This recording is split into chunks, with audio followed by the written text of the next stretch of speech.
Security advisor for President Trump is recommending unanimously that if we do a peace agreement with the Taliban, we must maintain the ability to have a counterterrorism force with intel capability. So any deal with the Taliban, you will never get a deal with al-Qaeda and ISIS. That's why we need some of our troops over there to make sure they never come here again. Senator Lindsey Graham there saying we need troops to remain in Afghanistan following an ISIS terror attack at a wedding that killed 63 people. This coming as talks between the U.S. and the Taliban could lead to a U.S. withdrawal. Fox News senior strategic analyst, retired four-star General Jack Keane is here. General, good morning. Always great to talk to you. What first can you tell us about those talks? Well, first of all, those talks are coming to an end, and the Taliban, I think, has driven a very hard bargain because they knew the United States is predisposed to pulling out of Afghanistan. There's been announcements, obviously, to that effect now for almost a year. And as a result of that hard bargain, a couple of things have come out of that. One, we are going to agree and make an announcement, if the deal goes forward, that the United States will withdraw out of Afghanistan sometime by the end of 2020, and the Taliban will provide a couple of guarantees for that.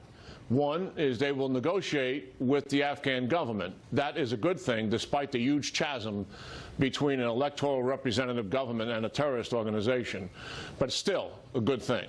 The second thing is they will guarantee, the reason why we're in Afghanistan, to remind our viewers, is because al-Qaeda attacked us out of that, and when Bush offered the al-Qaeda the opportunity to give al-Qaeda up in 2001, they refused, so we had to dispose the Taliban. For 18 years, we have kept our foot on the throat of the al-Qaeda, who are largely in Afghanistan, in Pakistan across the border, conducting covert operations to do that, but also making certain that there's no safe haven again in Afghanistan. So what the condition will be is that we will, the Taliban will guarantee to the United States that no al-Qaeda safe haven will be established, and they will destroy the ISIS safe haven that's there.